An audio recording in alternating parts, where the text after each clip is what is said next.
joue avec Aurore l'enfance de Maurice. Elle appelle Aurore mon fils. Une ambiguïté qui marque à jamais la future George Sand. Elle lui permet de vivre une jeunesse très libre comme un garçon dans cette attachante campagne berrichonne. Et elle pousse la petite porte qui sépare le domaine de la cour de ferme, et là, elle est projetée à l'école de la vie. Elle pouvait monter à cheval, jouer dehors avec les garnements du voisinage qui sont devenus ses amis, se bagarrer physiquement, véritablement avec eux. Elle va presque en faire un paysage intérieur qu'elle va recréer dans beaucoup de ses œuvres.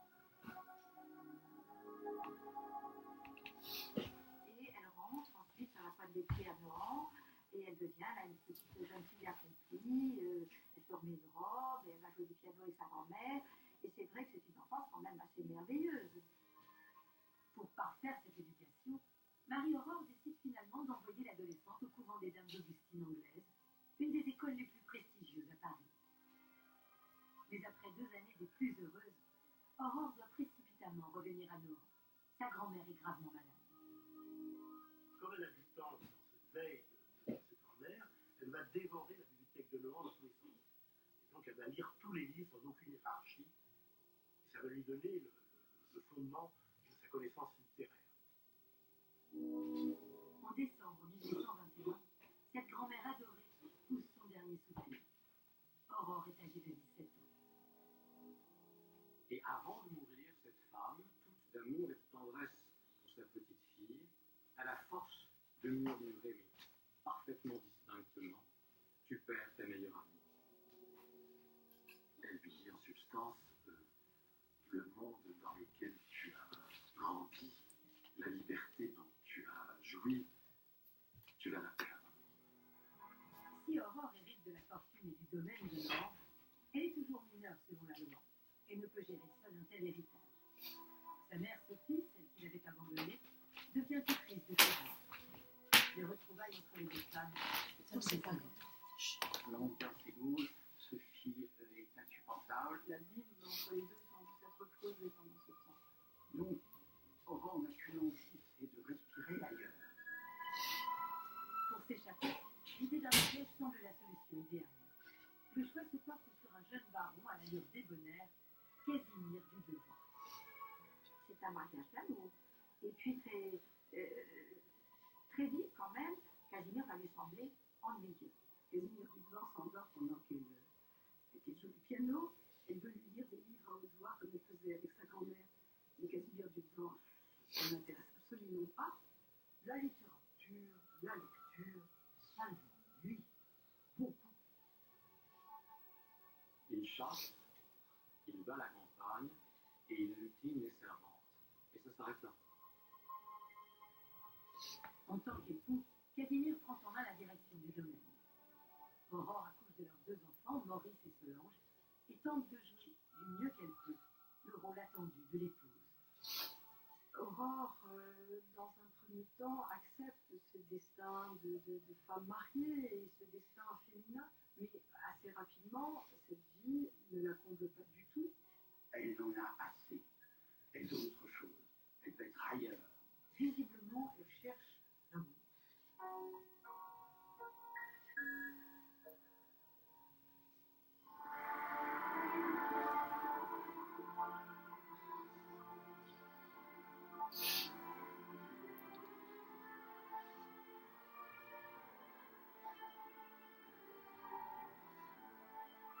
C'est un lieu viscéral qui unit Georges à la nature.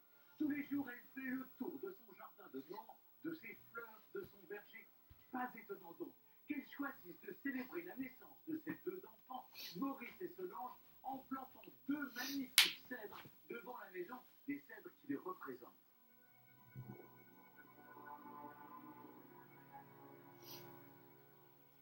Cette nature très présente dans ses romans est souvent associée au monde du merveilleux, dans lequel elle aime se plonger dès qu'elle le peut. Une habitude venue dès l'enfance, comme en témoigne l'anecdote de son ami imaginaire Corambé, dont elle parle dans son autobiographie « Histoire de ma vie », écrite en grande partie à Nohant. C'est une divinité, ni homme, ni femme, qu'elle s'invente, cachée marcher dans les bois du domaine. Tous les jours, la petite fille part à sa rencontre en traversant la forêt qu'elle imagine aussi vierge que la jungle africaine. Il s'agit pour elle d'aller lui confier ses peines d'enfant abandonnés.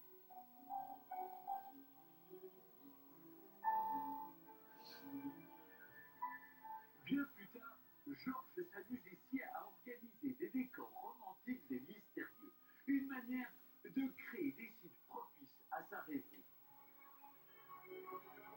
Et c'est la même démarche, avec cette mare artificielle et insolite, qu'affectionne également beaucoup le peintre Eugène Delacroix. Il est l'ami et le compagnon des promenades à Nohant. Un proche surtout, qui devient le confident et le témoin de la passion la plus destructrice de Georges Sand, celle vouée à un enfant du siècle, torturé, mais si diaboliquement séduisant, l'irrésistible Alfred de Musset.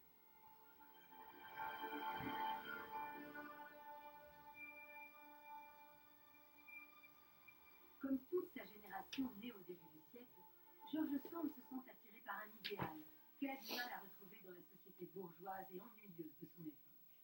C'est à des sentiments extrêmes qu'elle aspire. Une soif de romantisme partagée par un jeune poète aux allures de dandy, fer de lance de cette jeunesse désabusée. Le très sémillant mais arrogant vicomte, Alfred de Musset. Il faut imaginer un jeune homme d'une beauté fulgurante, il fait un peu plus d'1,85 m. Il est blond, le cheveu souple, la jeune barbe de quelques jours, les yeux d'un bleu pervenche. À 17 ans, on disait qu'il était déjà éblouissant. À 19 ans, on disait que c'était un génie. Et à 22 ans, c'était une étoile du Parnasse parisien. Vous savez, j'ignorais de devenir. Il est très admiré, il est très excessif, il est libre, alors libre dans tous les sens du terme, c'est-à-dire qu'il n'hésite pas à passer de la drogue, de l'alcool. Il est cynique comme il faut l'être. Marie normale. Il affiche des comportements quand même un peu rudes vis-à-vis des femmes, où il dit je peux compter sur toutes les femmes pour les faire souffrir. Il fascine, il inquiète, il fait peur, et il est, en quelque sorte, sans trop parler, celui qui séduit finalement le plus grand nombre. En juin 1833, le directeur de la revue des Deux Mondes, François Bulot, décide d'organiser à Paris une soirée à laquelle il convie les deux nouvelles coqueluches de la littérature, Alfred et Georges. Avancez-moi 200 francs, mon frère refuse mes chansons. Je ne suis pas votre banquier, vous êtes mon éditeur. Georges, je vous présente Alfred de Musset. Alfred aussi, Georges Sand, la poésie, la prose, et la rencontre. Quand Musset rencontre pour la première fois Georges Sand, elle est exactement la femme qu'il attend. Il aime les femmes avec un teint un peu vivace, comme les Espagnols, et puis elle a ce regard qui fixe, qui perce, et qui en même temps fait une douceur. C'est un mal costumé. J'ai dû être noir, peut-être. On est chemise de nuit de leur Paris. Malheureusement, madame, je ne vois plus un appareil. Il y a quand même tout de suite quelque chose, une espèce de défi entre eux, de qui aura qui. Moi, j'ai fait bonne impression, non? Le beau dandy peut se réjouir. Un échange épistolaire suit dès le lendemain cette première rencontre. Très vite, le ton amical des nombreuses lettres fait place à une déclaration simple et touchante du poète. Alfred écrit à Georges en disant « Vous allez me trouver bien ridicule, mais je